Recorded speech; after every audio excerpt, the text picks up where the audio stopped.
The call came at 8:47 p.m., right after I'd finished cleaning my gun. "Mr. Harlow," the voice said, "this is Coach Reed. We had an incident at practice." My pulse didn't move. Old training: contain the body before it betrays the mind. "What kind of incident?" He hesitated. "Your daughter, she's soft, doesn't take hits well. Maybe dance class is more her speed." Then he laughed, a thin, contemptuous sound. By the time I reached the gym, the laughter was gone, replaced by the sound of sneakers, shouts, the whistle. My daughter sat on the bench, face half hidden by her sleeve. When she looked up, I saw it. A black eye. 3 girls whispered near the lockers. Reed barked orders, pretending not to see. Something inside me tightened, old instincts uncoiling. But I'd learned long ago, rage without purpose is noise. I walked over, calm, controlled, introduced myself. He smirked. "Oh, right, the Delta guy. What are you gonna do, teach them respect?" I smiled. "Something like that." By practice end, 3 girls were crying, and Reed was on his knees, clutching his wrist. I didn't touch him. I didn't need to. But that night, 3 sets of headlights stopped outside my house. Parents, lawyers, rage. And one phrase repeated in my head, steady and cold: "This isn't about basketball anymore." The next morning, my daughter refused to eat, wouldn't look at me. I asked gently, "Who hit you?" She whispered, "It wasn't them, Daddy." Her voice cracked.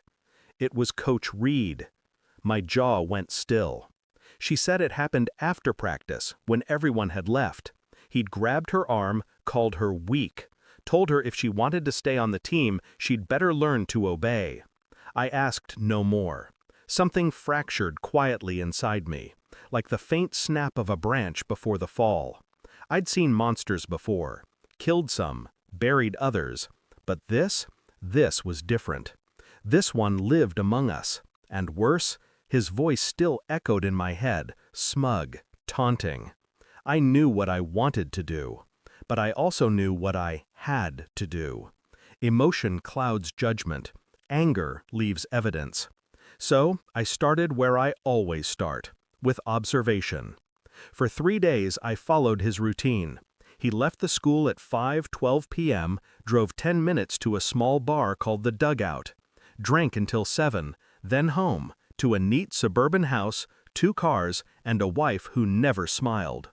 I learned the names of the girls he favored, the ones who got extra practice, private sessions. I watched him touch their shoulders when he thought no one noticed. Every step I took, I wrote down. Every hour accounted for. On the 4th night, I copied the footage from the gym's security camera. The school said they didn't keep recordings past a week. They lied. Old habits helped.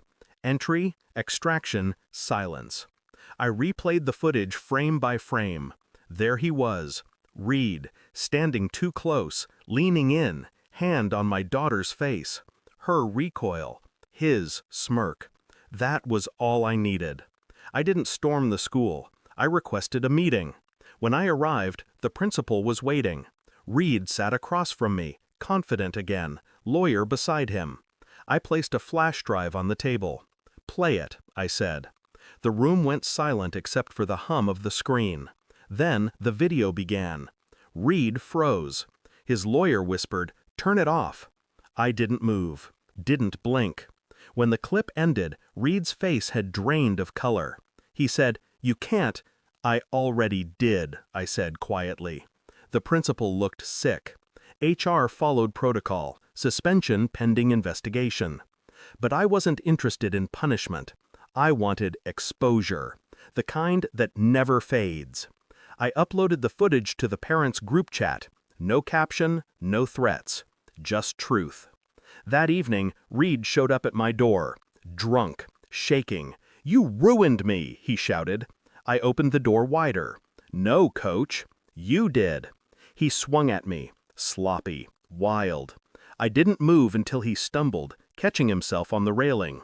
I leaned close enough for him to smell the calm in my voice. "I've spent my life dealing with men like you, the loud ones, the ones who mistake fear for respect." He glared, tears cutting through his sweat.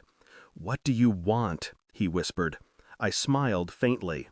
"For you to remember her face every time you close your eyes." Then I closed the door. Days passed. No charges, no calls. Just silence. Reed resigned. His wife left. The school hushed it up. But in our town, silence spreads faster than sound. My daughter's bruise faded. She laughed again. Once. Softly. I sat outside one night, watching the house lights flicker down the street. For the first time in years, I didn't feel the need to clean my gun. I'd always believed revenge required violence. I was wrong.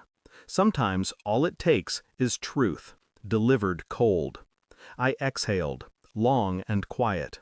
Then, to no one in particular, I said, "He'll remember." Thanks for watching. Don't forget to like, share, and comment. Subscribe now to Cheating Stories Insight World for more amazing stories.